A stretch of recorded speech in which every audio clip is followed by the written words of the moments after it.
అందరికీ నమస్తే.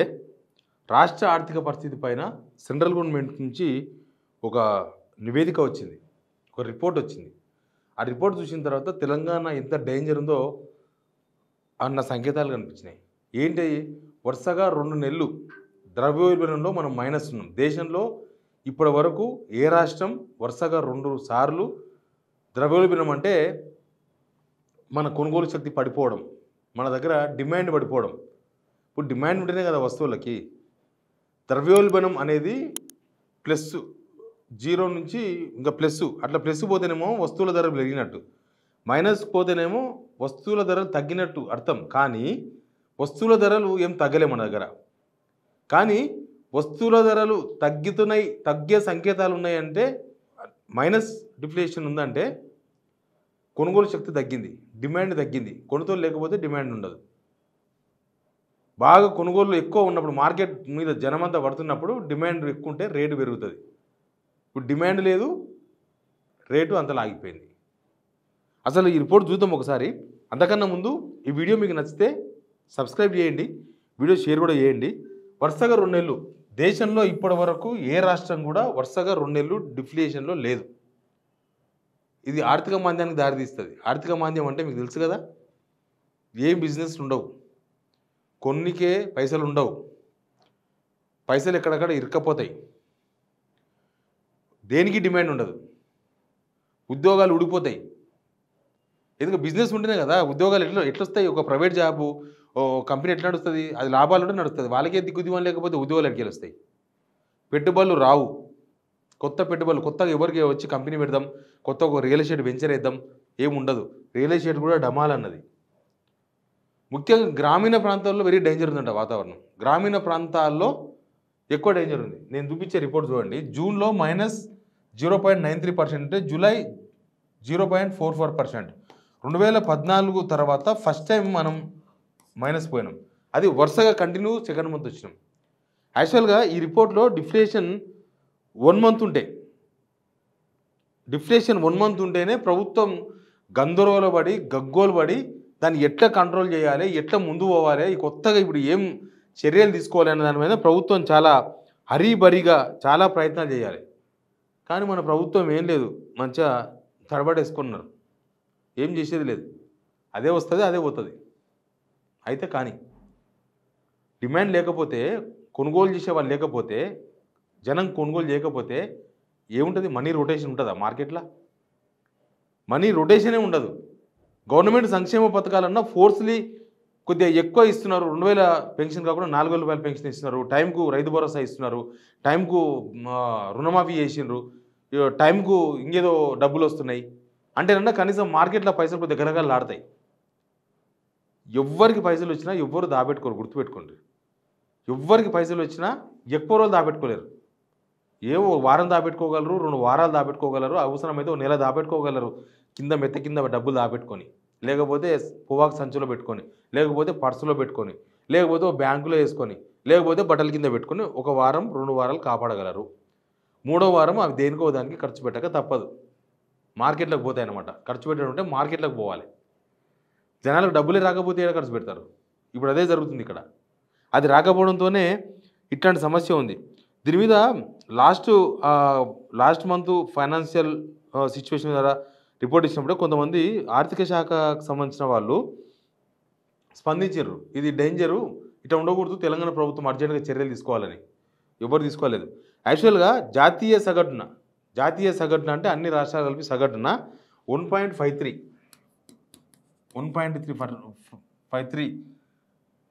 ఉంది, పర్సంటేజ్గా ఉంది. ఇది కరెక్ట్.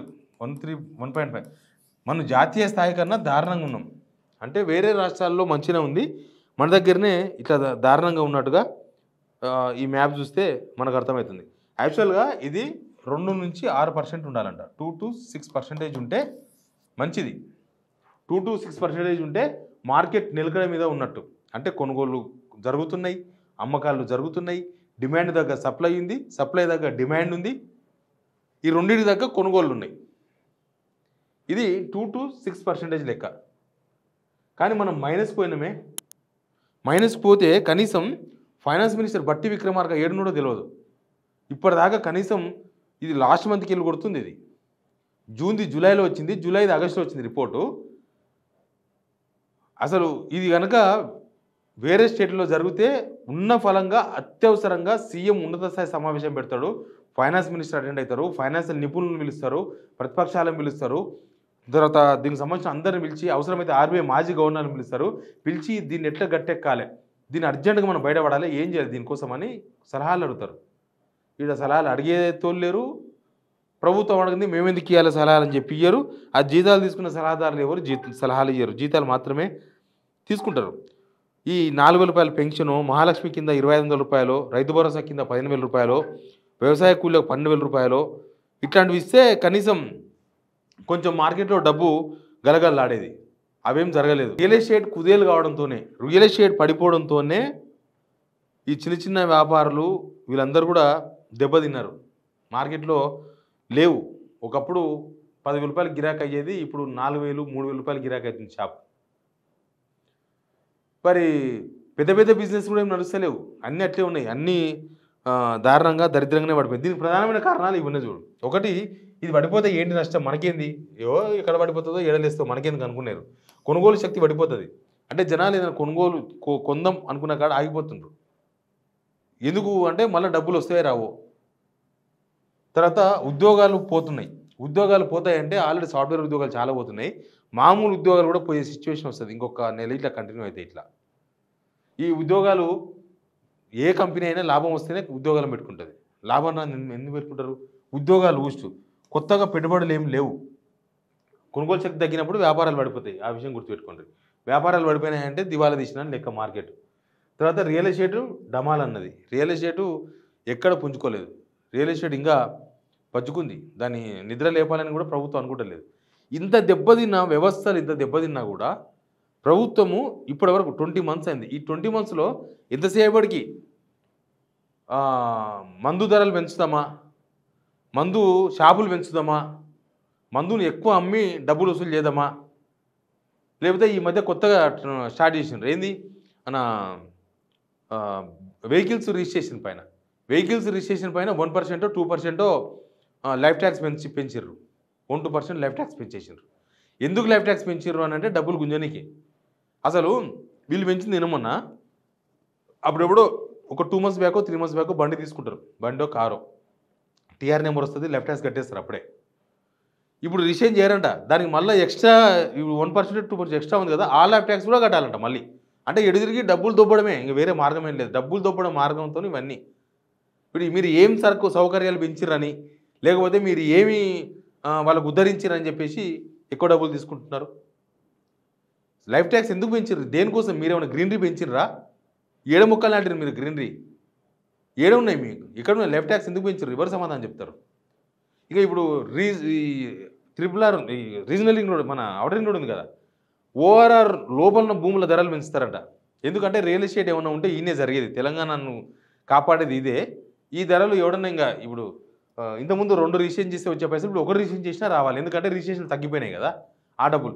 అంటే వీళ్ళు జనాలకి ఇచ్చేది ఏం లేదు. జనాల దగ్గర నుంచి ఎట్లా దొబ్బాలనే ప్రయత్నమే, జనాల దగ్గర నుంచి ఎట్లా గుంజాలనే ప్రయత్నమే. జనాల శక్తి ఏమో తగ్గిపోతుంది, ప్రభుత్వం పడిపోతున్న ఇన్కమ్ పెంచుకోనికే జనాల రక్తం తాగుతామంటుంది. దీన్ని బట్టి చూస్తే అదే అర్థమవుతుంది.